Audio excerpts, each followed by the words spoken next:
Hello everyone. Today we are going to look at the electron transport chain. We discussed it a bit in class, but let us look at it in more detail. So this is in the series of lectures to find out how the body generates energy. To understand the concept of the electron transport chain, I want us to look at a concept of physics about electron flow. And I want to relate these two concepts of the electron motor force and the electron flow. So we do know electrons, they carry high energy. And as they move from areas of high energy to lower energy, they generate energy. Okay? So this energy that they generate can be tapped or harnessed to do work. For example, if we look at this battery, we can see the electrons are flowing from the negative pole to the positive pole. And as they flow, as we have said, they generate energy. And this energy is being used to light the bulb. So this energy that is generated by electron flow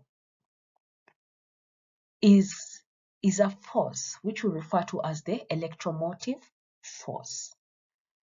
And that force can be able to do work. So the difference between this battery and the bulb image is that in biological systems, the cells, they couple that flow of energy, which now generates energy, couple that flow of energy to synthesis of ATP. So this is very important concept for us to understand that when electrons carry energy and they move from areas of high energy to low energy, they release this energy, and this energy can be used to do work. Now, the flow of electrons in the body is not as we've seen in the battery. The electrons are carried by electron carriers or compounds in the body that are electron carriers. Okay?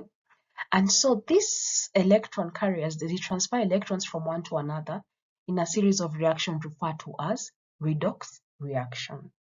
So that's why we are saying, what are redox reactions? Redox comes from the word reduction and oxidation. So when they are put together, they are referred to as redox. We're saying that redox reactions are processes where electrons are transferred from one substance to another.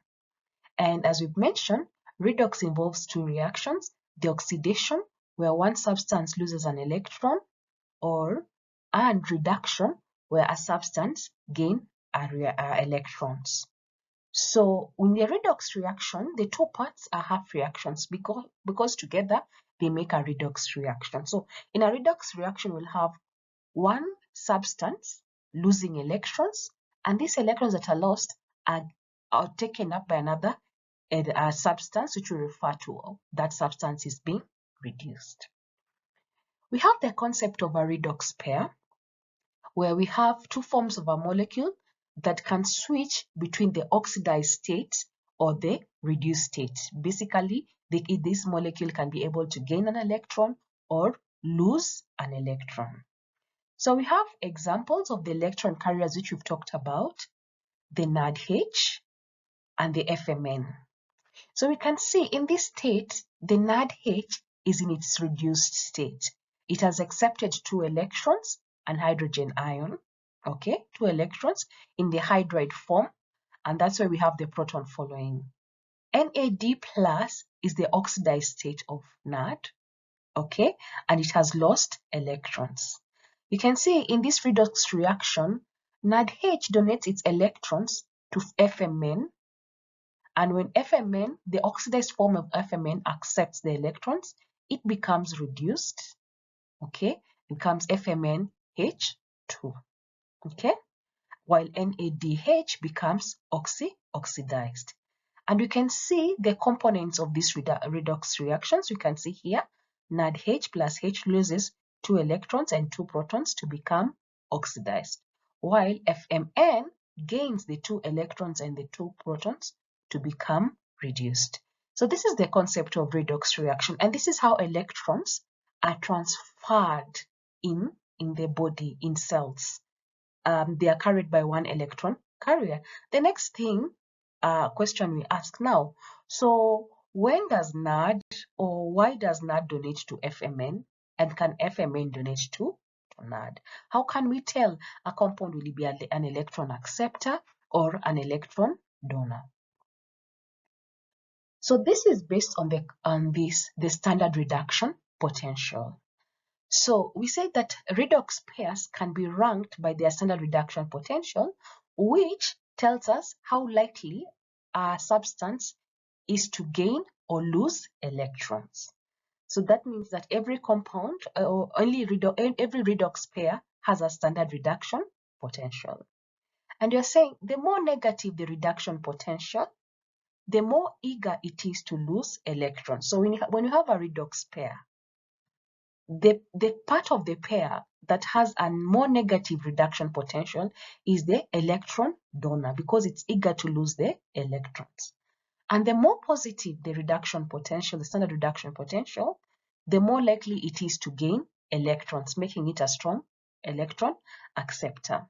Looking at this example here, we can see NADH and FMN, that was the redox pair we have seen, that the NADH was more negative, having a standard reduction potential of negative 0.32 compared to the standard reduction potential of FMN, which was negative 0.22.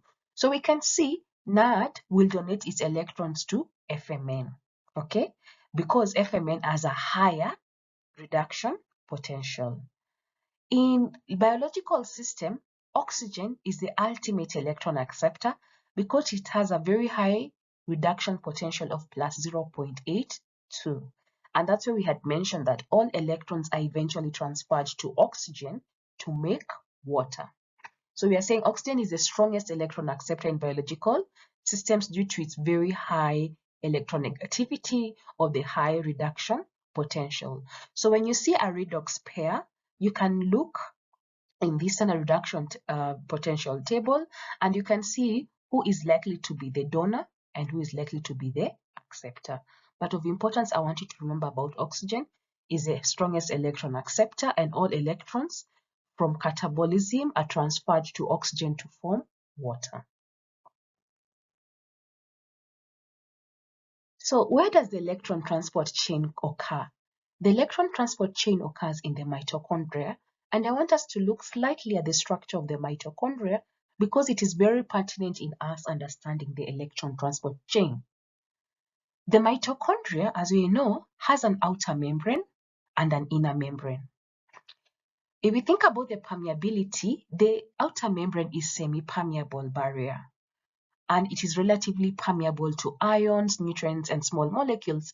And this is very important because it allows the mitochondria to receive the nutrients that it requires from the cytoplasm. So it is semi-permeable and it will allow things. This means the concentration of the intermembrane space, the space in between the outer mitochondrial membrane and the inner mitochondrial membrane, that intermembrane space has a relatively similar concentration to the cytoplasm because components of the cytoplasm can enter into the intermembrane space. And if we look at the inner mitochondrial membrane, first, the inner mitochondrial membrane is highly folded and gives us this cristae, and these cristae are folded to increase its surface area. Okay, so that's why we see the inner mitochondrial membrane having folds, which we refer to as cristae. The aim is to increase its surface area.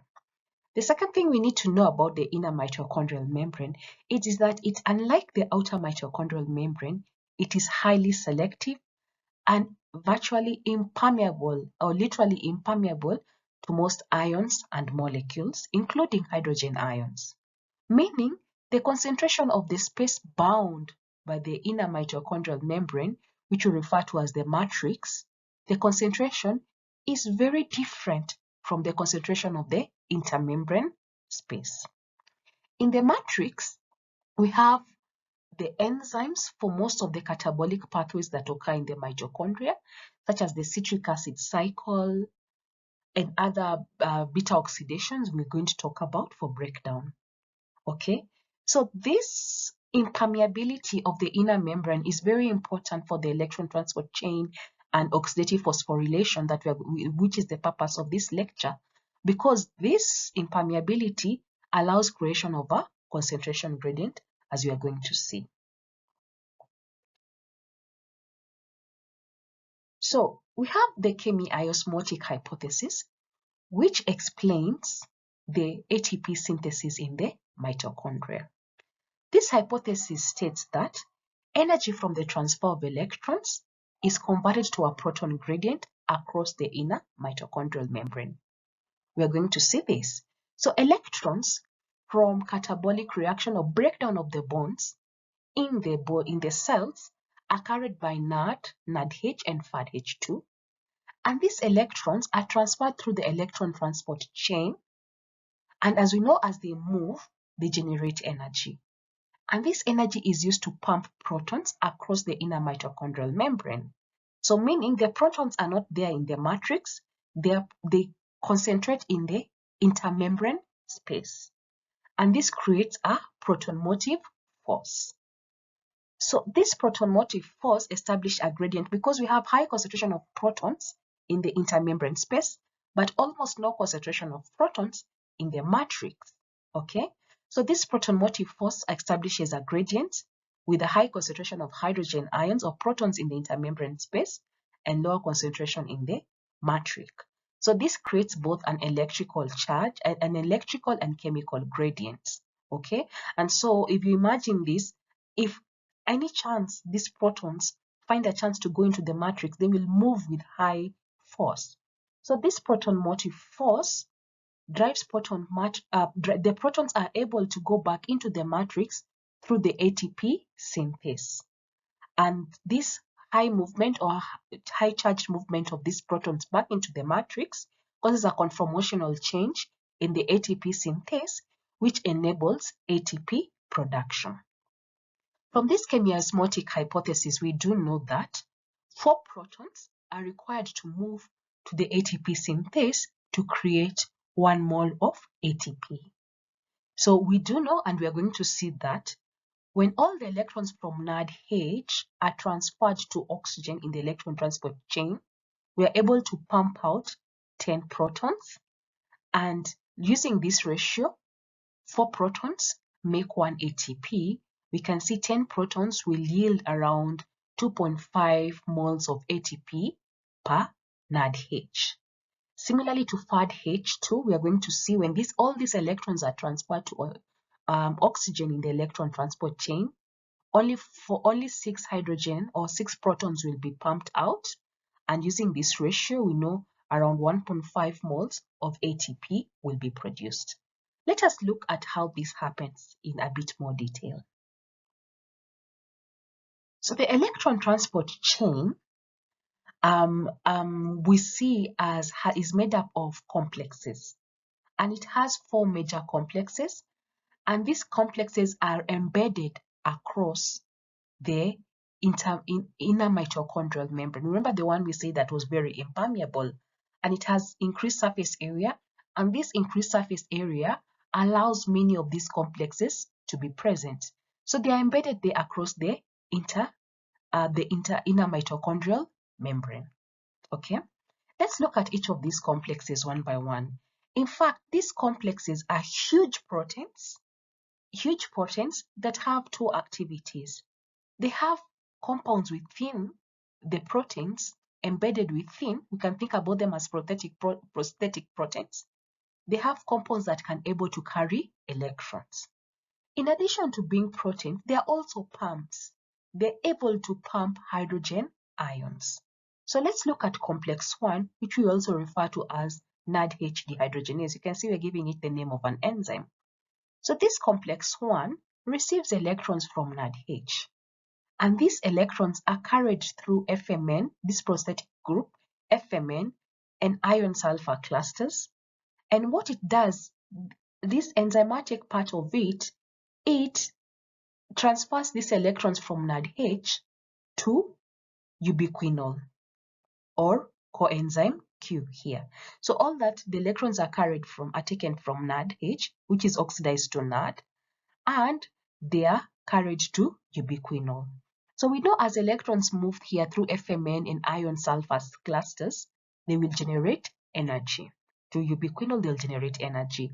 And this energy is used to pump out from the matrix into the intermembrane space for protons, as we can see here. So that is complex 1. As we said, all complexes have two activities. They are in proteins 1, they are enzymes, and also they are proton pumps. Where do they get the energy to pump the protons? They get that energy from the transfer of electrons. So electrons are transferred here from NAD to coenzyme Q or ubiquinol. Okay. Complex 2, similarly to complex 1, also accepts electrons from FADH2. Okay. Its also name is called succinate dehydrogenase, and we are going to see it's also a complex of the Krebs cycle or the TCA cycle. Okay, so it accepts electrons. It is able to transfer electrons from FADH2 again to coenzyme Q. Okay, however, unlike complex 1, it does not pump any protons across the intermembrane from the matrix to the intermembrane space. Okay, and this could explain why when electrons from FAD are transferred to oxygen, we only have 6 protons pumped, unlike from complex 1. So who is coenzyme Q? Coenzyme Q is a lipid-soluble mobile electron carrier, and it receives electrons from NAD and FAD, which have been transferred by either complex 1 and complex 2, and now it is able to carry these electrons across the inner membrane to complex 3. Please note it is lipid soluble, meaning it will traverse through the inner membrane. Okay, so it shuttles the electrons from complex 1 and complex 2 to complex 3. Who is complex 3? Complex 3 again is also a proton pump and an enzyme. Complex 3 will receive electrons from ubiquinol now and transfer them to another mobile carrier, cytochrome C. Again, it has prosthetic groups of cytochrome B and cytochrome C1. So these electrons you received from ubiquinol will be transferred through 2 steps to cytochrome B, to cytochrome C1, then to cytochrome C. Okay, and this energy of the transfer of electrons, okay, is used to pump 4 protons from the matrix to the intermembrane space. Okay, then cytochrome C is another mobile carrier. However, unlike ubiquinol or coenzyme Q, cytochrome C is water soluble. And we can see here, even in this diagram, it is showing it is passing through the intermembrane space with its electrons, and it transfers them to cytochrome 4. Okay, so cytochrome C will transfer electrons from complex 3 to complex 4. Complex 4, on the other hand, is the final electron acceptor, and it accepts these electrons that have been brought by cytochrome C through its prosthetic groups, cytochrome A, A3, and these electrons are finally transferred to oxygen to give us water. And in the process, the energy derived from this movement of electrons through complex 4 is used to pump out 2 protons from the matrix to the intermembrane space. So you can see the combined action of the complexes not only takes the electrons from NAD and FAD to oxygen to form water, it pumps out hydrogen ions or protons from the matrix to the intermembrane space. In effect, then, we have more concentration of hydrogen ions in the intermembrane space than the matrix, creating a gradient, not only an electrical gradient, but also a chemical gradient.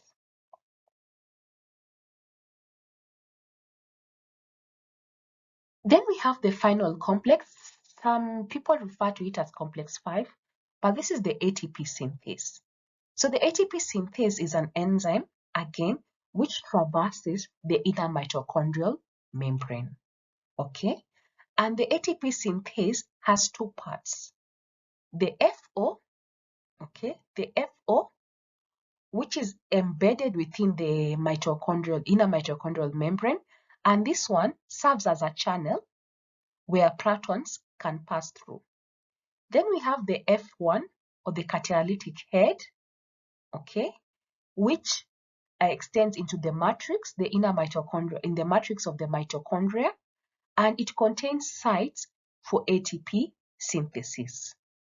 So this ATP synthase uses the proton motor force generated by the electron transport chain to synthesize ATP. So please remember in two parts, the FO, which is the channel, and the F1, which contains the catalytic site for ATP synthase. Note, it extends not only from the inner mitochondrial membrane, the F1 portion is within the matrix of the mitochondria. So how does it work? Now remember, in the intermembrane space here, there's a very high concentration of protons. And when this ATP synthase, the FO portion is open, protons will flow in at a very high rate. This very high rate of protons along their concentration gradient from a region of high concentration to a region of low concentration will cause the F1 unit to have conformational changes, which will allow combination of ADP and inorganic phosphate to form ATP. So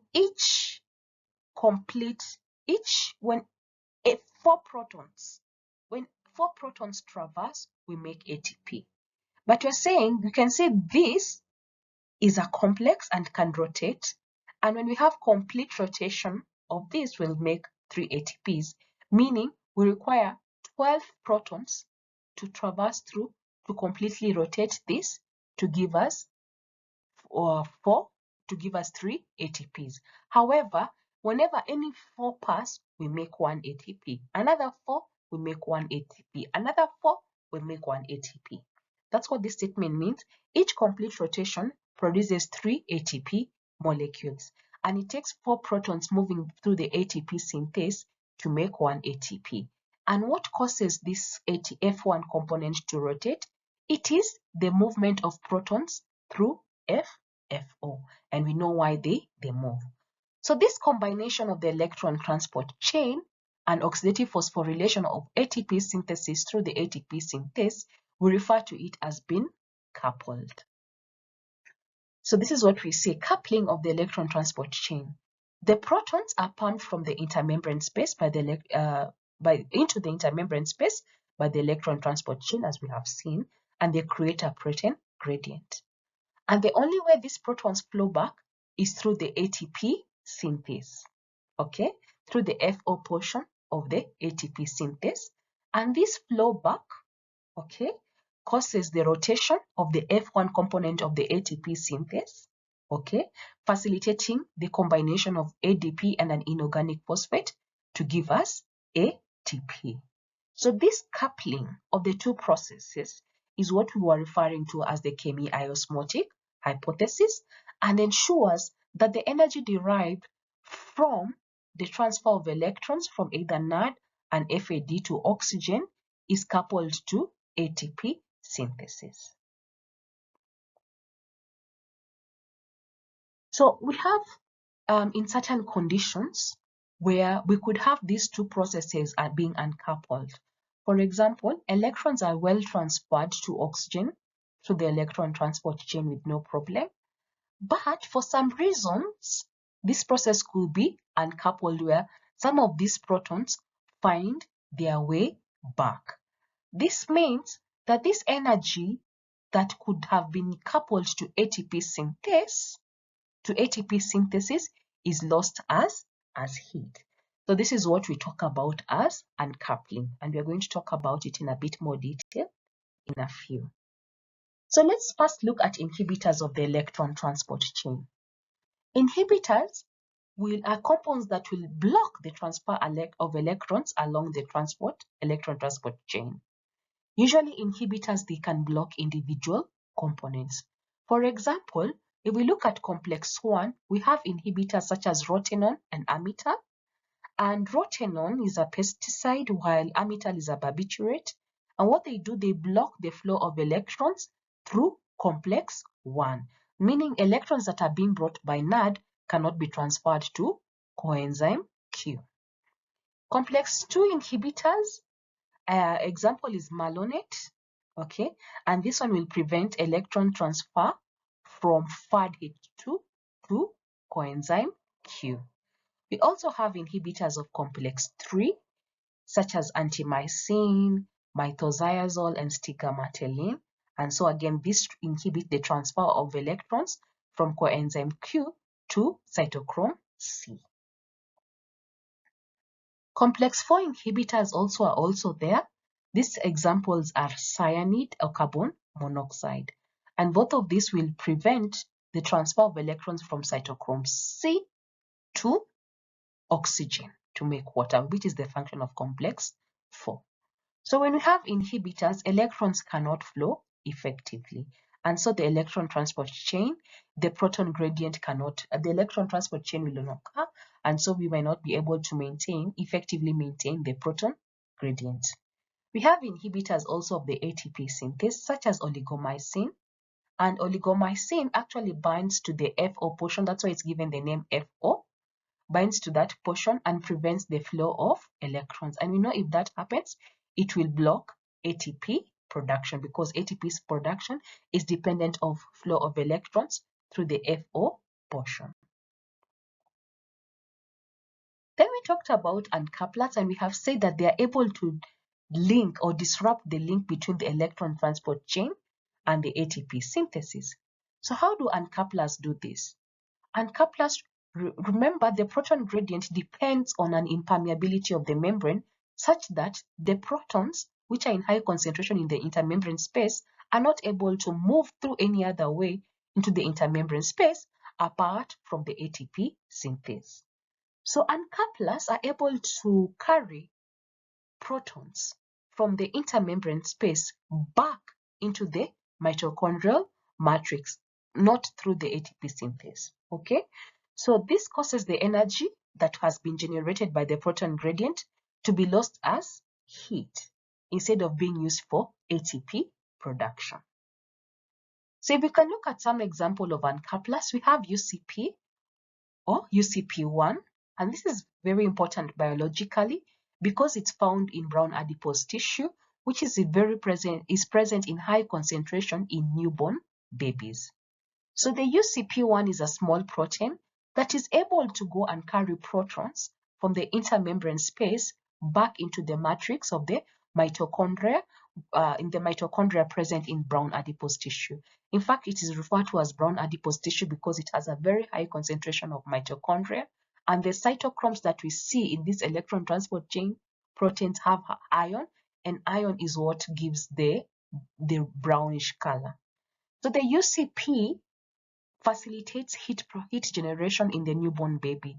We know the newborn baby have not evolved thermoregulatory mechanisms, and so this brown adipose tissue helps the newborn baby to generate some heat.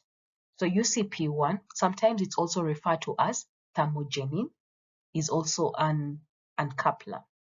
Then we have a compound called 2,4-dinitrophenol, which is an artificial uncoupler, and so it is able to transport protons from the intermembrane space into the matrix. And one interesting one is acetyl salicylic acid at high concentration can also act as an uncoupler, and this would explain the symptoms we see with people with aspirin poisoning, aspirin toxicity, or taken high concentration of aspirin, where they have fever, which is associated with aspirin toxicity, and this is related to its uncoupling action. So this is the end. I would emphasize, revise on electron transport chain, understand how the complexes, what does each complex do, okay, how are the electron transferred from different complexes, how much energy is generated in the oxidative phosphorylation. Then remember what are inhibitors, and know examples of an inhibitor of each complex, and how the processes of electron transport chain and oxidative phosphorylation can be uncoupled. Otherwise, thank you so much and see you in the next lecture.